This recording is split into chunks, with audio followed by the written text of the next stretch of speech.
We see a man running hard through a dense forest with a sense of urgency and desperation. He stops briefly to set his watch at a sign that says "Point of No Return" before continuing on running, appearing to be chasing the setting sun.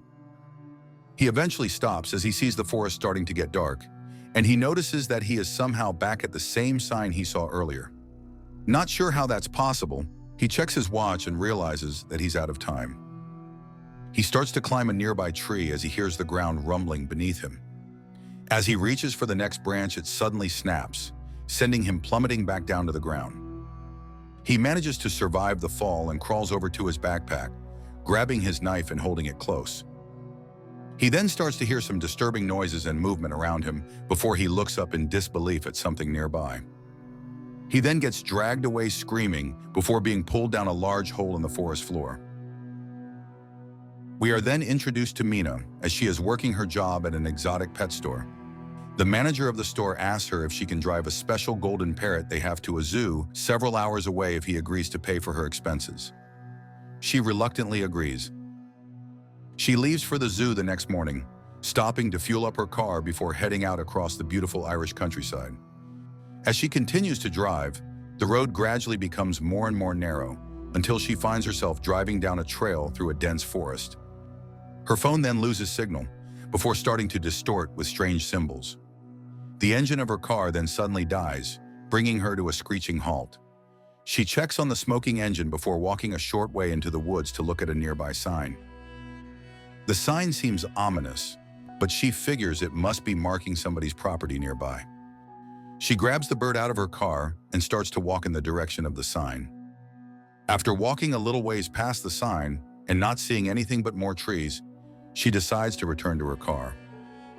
When she turns around, however, she sees that her car is no longer there, and the trail she was on seems to be gone as well. She jogs back in the direction her car was in, but sees nothing but endless trees, with everything now looking the same around her. Unsure what to do, she sits down with her bird, getting ready to start a fire as the forest starts to darken. Suddenly, a large flock of birds flies over her head and the ground starts to rumble beneath her feet. As the rumbling starts to fade, she hears someone running in the woods behind her. She starts to chase after them, eventually seeing that it's an older woman with white hair. The woman starts to run, and Mina follows after her. Eventually, Mina comes to a small rectangular building and sees the woman holding the door for her, telling Mina to run if she values her life. Mina runs into the building, and the woman quickly locks the door behind her. Once inside, Mina sees that there are two other people in the room, and the woman tells her that the place is called The Coop. She then introduces herself as Madeline, and the other two as Kira and Daniel. Kira then helps Mina stand up, telling her that the Watchers will be there soon, and they need to get to their places. The four of them get lined up in front of a mirrored glass wall, and they start to hear strange noises coming from outside. After a while, the noises start to change, and Madeline tells them that the Watchers are clapping. They are apparently happy with the performance. The next morning, they all leave the building, and Madeline says they all have jobs to do while the sun is out.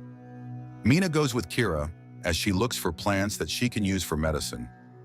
Kira tells Mina about her husband John, who had left the coop 6 days earlier but had yet to return. She says that he should be back any day now with help for them. Kira then shows Mina one of the large burrows used by the Watchers, but warns her not to get too close to it. She says they are forbidden by Madeline to go near them, and they need to make sure that they are far away from them when the sun starts to set. Back at the coop, Madeline tells Mina about the rules, with the other two echoing her words. Do not turn your back to the mirror. Do not open the door after dark. Do not go near the burrows. And always stay in the light. The next night in the coop is similar to the first, with Kira doing some dancing and Mina watching an old reality show DVD while the creatures outside continue to watch them. The next day, Mina goes out with Daniel, who is in charge of hunting for the group now that John is gone. While they check on his traps, she manages to convince him to help her explore down one of the burrows, even though it is against the rules. He lowers her with a rope down into the hole, and when she gets to the bottom, she sees a number of items that appear to have been collected over the years by the Watchers, including a bike and a video camera. While waiting for Daniel to raise her back up from the burrow, she starts to hear the strange noises of the watchers nearby. A hand then reaches out to her from the darkness before getting burned by the light and retreating. The two end up bringing several things back with them from the burrow. Madeline asks Mina where she got it all from, and Mina lies. Despite Madeline's hesitance to use the new items, they convince her to let them set up the video camera outside, using it as a sort of surveillance system. Later that night, they hear a loud banging on the door outside, and they see a pair of naked human legs standing in front of their security camera. Kira gets up from the table and goes to the door, hoping that it's her missing husband, John. She calls out to him, and after a short delay, he responds to her, asking her to open the door. Madeline then steps in front of Kira and blocks the door, telling her that it isn't actually her husband outside. She then walks over to Mina, demanding to know where she actually got the camera from, and Mina admits she went down a burrow to get it. Madeline then tells Kira to ask John a question only he would know, and she asks him what book she's been reading back at home. He says he doesn't remember, and then asks her to open the door so he can touch her. As a final test, they decide to tell him about the camera outside, asking him to hold it up to his face so they can confirm that it's him. He then slowly crouches down on the ground, and they briefly see what looks like John's face on the TV before he gets pulled away out of view of the lens. They then see another creature appear in the distance before the camera gets destroyed and then dragged away down another burrow. Madeline then tells them that the watchers are coming and they need to line up in their places. The creatures sound aggravated and start to bang on the mirrored glass, causing it to shake and eventually crack. After the glass cracks, the creatures retreat, leaving the group alone for the rest of the night. The next day, Madeline takes everything Mina had brought back from the burrow and throws it all back down the hole. We then see many weeks go by, with Mina starting to map out the forest around them, and all the point of no return signs. One day, while Mina and Kira are out in the forest, they suddenly hear a scream from Madeline and run over to see that Daniel has tied her up. Daniel then runs back to the coop with Kira chasing him, while Mina stops to untie Madeline. Mina and Madeline then run back to the coop themselves, with the daylight quickly fading. Unfortunately, Daniel has locked them out, saying he's tired of playing by Madeline's rules. Mina and Madeline are forced to hide as they hear the watchers coming, and from their vantage point, they can see the creatures start to surround the coop, apparently unhappy that Mina and Madeline aren't in the lineup with the other two. The watchers then leave the area, spreading out into the forest to look for them. They take the opportunity to rush back to the coop, once again begging Daniel to let them in. Daniel knows that the creatures are upset now, so he lets them in, and the four get lined up in front of the mirrored glass. While they wait for the creatures to come back, Madeline starts to tell them some of the things she had been keeping hidden from them. She tells them that the creatures are an ancient race known as changelings, and she had originally come here to study them. She says they also want to study us humans, so they can learn how to duplicate our appearance, telling them that one time she saw one that looked exactly like her. They soon hear the rumble of the creatures running toward them, and then more loud banging on the door. The creatures then start to imitate all of their voices at once, as they start to now pound on every side of the building. They move the table to help barricade the door, and Kira notices something underneath the rug on the floor. They lift open the metal cover that was under the rug and see a hatch leading to a trapdoor in the floor. They all then quickly climb down the ladder inside, just before the creatures break into the room above them. They find themselves inside of a small bunker, one stocked with years' worth of food. Mina sees an old computer, and after trying the internet without success, she loads up some video files that she finds in a folder. On the screen, she sees a professor who had apparently come to the forest to study these ancient creatures many years ago. He says that many lives were lost to the creatures while constructing this facility, and it was a steep but necessary price to pay for science. She then opens a later recording, and we see he had apparently managed to trap one of the creatures, saying he is going to try to teach it. She then skips ahead to the final recording where she sees the professor looking defeated. He says that over time he has bonded with the changeling that he captured, but he knows now that it was a mistake, and he must put an end to its life and then to his own. He then gives instructions on how to escape the forest by heading in the direction of marker 134 and then following the birds. Finally, he asks that if anyone should find this recording, that they go to his office at the university and destroy all of his research, so people won't come looking for this place again.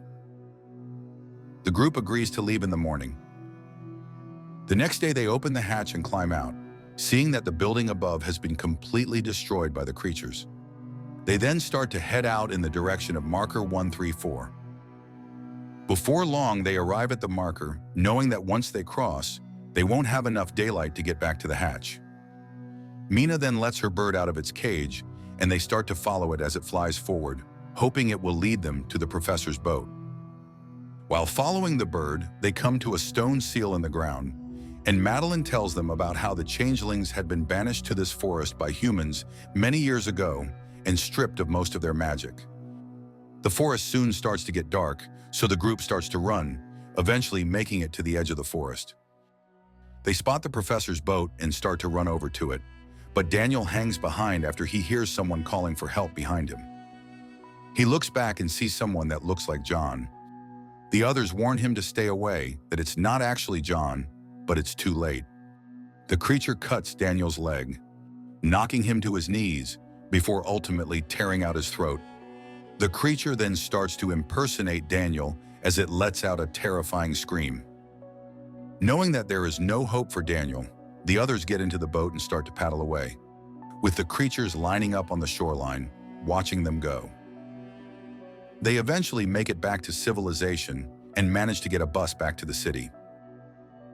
After taking a much-needed shower back at her apartment, Mina then heads out to do what the professor had asked, by going to the university to destroy his research. She pretends to be his assistant and gets access to his office. While there, she starts to go through his notes before coming across some pictures that make her pause. She then takes a cab out to Kira's house, wanting to show her what she had found at the professor's office. She shows her some pictures of the professor alongside his wife, who we see looks exactly like Madeline. She tells Kira that she looked into it, and it turns out that the professor's wife had died years ago. She even shows Kira her obituary. This means that Madeline was actually a watcher the whole time, and they helped her to escape the forest. Kira asks how she could be a watcher if she was out in the sunlight, and Mina tells her that the professor had managed to capture a hybrid, and that Madeline was actually half human. Mina then gets up and goes to the window as a car starts to pull up in the driveway, wondering who it is. She then sees that it's Kira stepping out of the car, and she realizes that the Kira she's been talking to is actually the changeling. The real Kira then comes into the house, and the changeling makes itself look like her husband, John. It then knocks Kira to the ground before grabbing hold of Mina, telling her that the humans have to pay for what they did to her kind. It then starts to impersonate Mina, slamming the real Mina up against the wall. Mina then tells her that she is different from the others, half human, and asks her to have some compassion, like she showed for them back in the coop.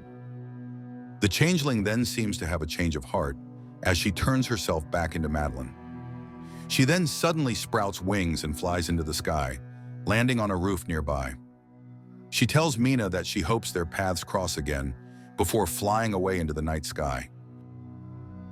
We next see Mina several months later visiting her sister as a little girl watches them through the window.